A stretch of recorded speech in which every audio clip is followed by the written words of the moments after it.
கேள்விக்கெல்லாம் ஐயா பதில் சொல்லுவாரு. சொல்லுமே. ஏன்னா அவங்க முதல்லயே பயம்.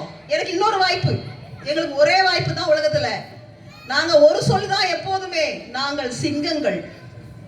ஒரே சொல்லுதான் எங்களுக்கு. மறு வாய்ப்பெல்லாம் நாங்க கேட்கவே இல்லை. முதல்லயே பயம், மறு வாய்ப்பு வேற. இல்ல கொடுக்குறோம், கொடுங்க. எத்தனை கொடுத்தாலும் நாங்களும் அத்தனை பாலையும் அடிப்போம்.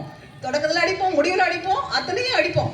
துறவரம் இல்லறம் இவங்க சொல்ல அத்தனை பட்டியலுமே எங்கோ மலை காடுகளுக்கு சென்று இல்ல கடலுக்கடியில போயிட்டு நான் உட்கார்ந்து அமைதியா யோகனில இருந்து நான் ஆன்மாவை வந்து என்னோட முக்தி அடைய செய்வேன். முக்தி என்பது மலையிலும் கடலிலும் இல்லை, மனதிலும். எப்படி மனசை மாத்திக்கிறது? மனசு குழந்தை மாதிரி அட்டம் பிடிக்கும், சொன்ன பேச்சே கேட்காது. எனக்கு இது வேணும்னா இதுதான் வேணும் அப்படின்னு நிற்கும். ஆனா அறிவு அப்படி இல்லை, சொன்னா புரிஞ்சுக்கும் அப்படின்னு நம்ம நினைப்போம். ஆனா மனதை வழிபடுத்தி விட்டால், மனசை கரெக்டா வழியில கொண்டு போயிட்டோம்னா நம்ம சொன்ன பேச்செல்லாம் அது கேட்கும். சொன்ன பேச்செல்லாம் கேட்கிற மாதிரி அதை பழக்கிடணும். அந்த மனம் என்ற குழந்தையை ஆன்மீகத்தின குழந்தை, நாங்க எத்தனை குழந்தைகளை வளர்த்து, பெண்ணிலிருந்து பிறந்தவர்கள் தானே ஆண்கள். எங்களுக்கு யோக நிலை இருக்கு, சக்தி நிலை இருக்கு, நாங்களுக்கு அறிவு இருக்கு, எல்லாமே இருக்குங்க ஐயா, இல்லைன்னு சொல்லல. எங்களிலிருந்து வந்து விட்டு நாங்க மட்டும் நீங்க உயரம் சொல்றீங்க. இது எந்த வகையில எனக்கு புரியல. ஒரு செடியிலிருந்து ஒரு விதை வருது, அந்த விதையிலிருந்து இன்னொரு மரம் வருகிறது, அந்த மரத்துல இருந்து இன்னொரு விதை, இப்படியே போய்கிட்டே இருக்கு. அந்த விதையை கொடுத்தது நாங்கள். அந்த மரம் வளர்ந்துட்டு இருக்குது, விதை வந்திருக்கு. ஆனா விதையில் இல்லாத சிறப்பு மரத்துல இருக்குமானா இல்ல, அங்க உள்ள இருக்கிறது. ஐயா சொன்ன மாதிரி ஒவ்வொரு பெண்கள் இருக்க கருவறை, மனதுக்குள்ள இருக்க கருவறையில தான் எல்லாமே இருக்கு. உண்மைதான், எங்களிலிருந்து பிறந்தவர்கள் தான் நீங்கள். நாங்க கொடுத்த ஞானங்கள் நிறைய. நாங்க ஒரு பெண்ணிட்டு இருக்க இல்லாத ஞானம் இன்னொரு கருவுக்கு கண்டிப்பாக மாறாது. அது அறிவியலும் அதைத்தான் நான் சொல்கிறது. திருமழிசை ஆழ்வாரை பத்தி சொன்னாங்க ஐயா. ஆண் பேச்சு ஆண் தாங்க ஐயா கேட்க முடியும். நீங்க சொன்னீங்கல்ல, ஒரு ஆண் பேச்சை கேட்டு ஆண் சென்று விட்டார், ஆண் பேச்சை கேட்டு ஆண் சென்று விட்டார். ஆண் பேச்சை பெண்கள் கேட்க மாட்டாங்க தான். ஐயோ, என் வீட்டுல என் மனைவி சொன்ன பேச்சு கேட்கறது கிடையாது. என்னடா இது லைஃப்! வெளியில எத்தனை மதிப்பு மரியாதை எல்லாமே குவிஞ்சு கிடக்கு, வீட்டுக்குள்ள வந்தா ஒரு பேச்சு கூட ஒன்று கூட கேட்கறது கிடையாது. ஏன் கேட்பது இல்லை? எங்களுடைய காதுகளும் மனமும் உங்களால் நிறைக்கப்பட்டிருக்கிறது. உங்களை பேச்சு கேட்கக்கூடாதுன்னெல்லாம் இல்லை. ஆனா எங்களுக்கு சுயமான சிந்தனை இருக்கிறதா, அடுத்தவங்க பேச்சு கேட்க அவங்க பின்னாடி நாங்க போக மாட்டோம். எங்களோட சுய சிந்தனையோடு அங்கேயே நிற்போம். நாங்கள் தான் இதுதான் கரெக்ட் நாங்க நிக்கிறோம்னா எங்களுக்கு சுய சிந்தனை இருக்கு. இன்னொரு பேச்சு கேட்கணும்னு அவசியம் எங்களுக்கு இல்லை. நாங்கள் இல்லறத்திலேயே துறவு பூண்டவர்கள். எங்களுடைய துறவு இல்லறத்திற்குள்ளே தான் இருக்கின்றது. நாங்க எங்கேயும் போய் தவம் மேற்கொள்ள வேண்டாம், அமைதியா இருக்க வேண்டாம், இல்ல. அத்தனை சத்தங்களுக்கும் இடையில், அத்தனை வேலைகளுக்கும் இடையில், அத்தனை நியாயங்களுக்கும் இடையில், அத்தனை விஷயங்களுக்கும் இடையில், அத்தனை உறவுகள், அத்தனை பிடுங்கல்கள், அத்தனை பிக்கல்கள், எத்தனை வேலை இருக்கட்டும் ஐயா, அத்தனைக்கும் இடையில் எங்களுடைய மனம் யோக நிலையை எட்டி இருக்கின்ற ஒரே காரணத்தினால தான் அத்தனை குடும்பம் நிம்மதியாக இங்க வந்து உட்கார்ந்துருக்கு. நீங்க நிம்மதி தேடி கோயிலுக்கெல்லாம் போகணும்னு அவசியம் இல்லைங்க ஐயா. நாங்கள் கொடுக்கின்ற அந்த நிம்மதி தான் நீங்க வந்து உட்கார்ந்துருக்கீங்க. அம்மா கொடுத்த தைரியம், அம்மா கொடுத்த மன நிம்மதி உங்களிடம் அங்க இருக்கிறதுனால உங்க ரெண்டு பேருக்கும் அதே தாங்க ஐயா. நீங்களும் தலையை ஆட்டலாம், தாராளமா ஆட்டலாம். உங்களுடைய எல்லா விஷயமும் நாங்க செய்யறதுனால அந்த மன நிம்மதியும் அந்த இதையும் நாங்கள் அந்த யோக நிலை தான் ரசிக்கலான. அந்த யோக நிலை கை தட்டுறோமோ அந்த அளவுக்கு நல்லா இன்னும் பேச்சு வரும். அதனால கை தட்டி ரசிங்க எல்லாரும். அந்த யோக நிலை எங்க எல்லா இடத்துலயும் இருக்கும். அமைதியான இடத்துல தான் ஞானம் பெற வேண்டும் என்று அவசியம் இல்லை. ஆட்கள் இருக்கின்ற இடத்துல ஞானம் பெற, அதாவது ஆட்கள் இல்லாத இடத்துல தான் ஞானம் பெற வேண்டும் என்று அவசியம் இல்லை. ஆன்மீகம் எங்களுக்கு வெறும் பக்தியும் பூஜையும் மட்டும் சொல்லித் தரவில்லை. அதை தாண்டி யோக நிலையில் இருக்கின்றது. உங்களால் புரிந்து கொள்ள முடிவதில்லை என்பதுதான் எங்களுடைய வருத்தம்.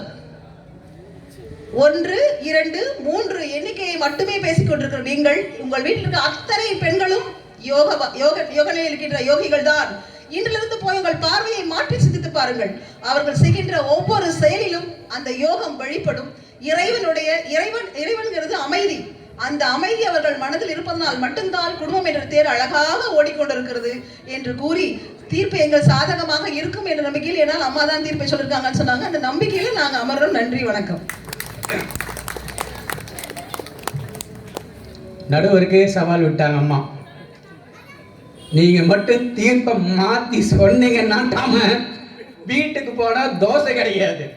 அப்படியே கிடைச்சாலும் அது தீஞ்ச தோசையாக தான் கிடைக்கும் அப்படின்னு ஒரு மிரட்டல் கொடுத்துட்டாங்க நடுவருக்கு.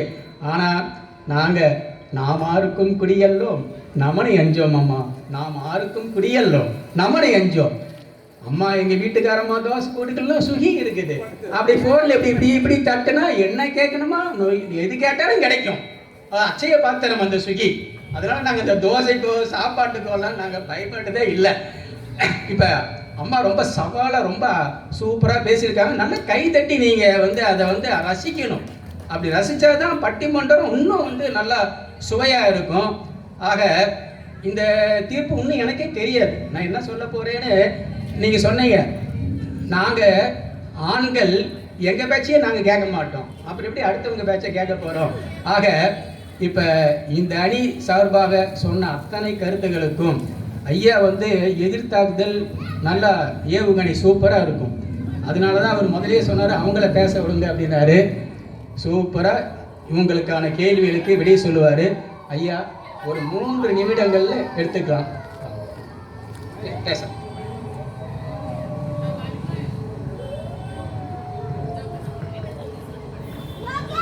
நடுவர் உள்ளிட்ட அவையை மீண்டும் வணங்குகின்றேன். நடுவர் அவர்களே, என்னுடைய அன்பு சகோதரி சிவகாமி அருணன் வந்தார்கள். சரியான தாக்குதல். நடுவருக்கே தாக்குதல் பாருங்க. அதாவது பேட்ஸ்மேன்லாம் விட்டுட்டு அம்பையர்கிட்டயே பால் போட்டாங்க அவங்க. இந்த வாட்டி மிகச்சிறந்த பவுலராக இருக்காங்க. இதில் ஒரு செய்தி என்னன்னா, தோசையை பற்றி முருகல் தோசையை பற்றி கிளப்பி விட்டாங்க. இன்னொன்று தெரியுங்களா உங்களுக்கு ஒரு செய்தி சொல்கிறேன். இப்போ தோசைன்னா பசி எல்லாம் கிளம்பிட போகிறாங்க. எனக்கு ஆயிடுச்சுங்க அப்படி. ஏன்னா என்னுடைய தாயார், என்னை பெற்றெடுத்த தாயார் பெயர் சிவகாமி தான் உண்மை.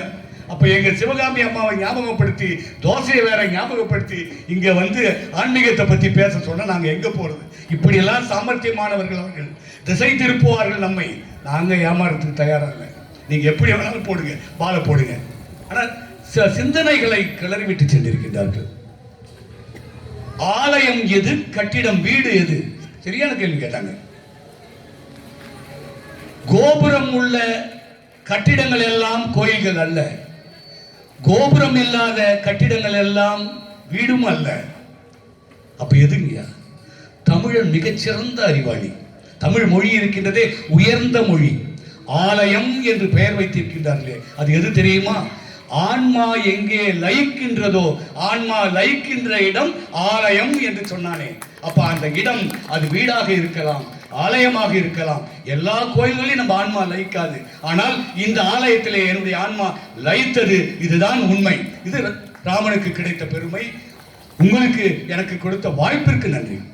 எனவே ஆன்மா என்பதிலிருந்து ஆன்மீகம் வருகிறது. நடுவர் அவர்களே, ஆன்மீகம் தெரிந்தவர்களுக்கு தெரியும், எங்க ஐயாவுக்கு தெரியும்.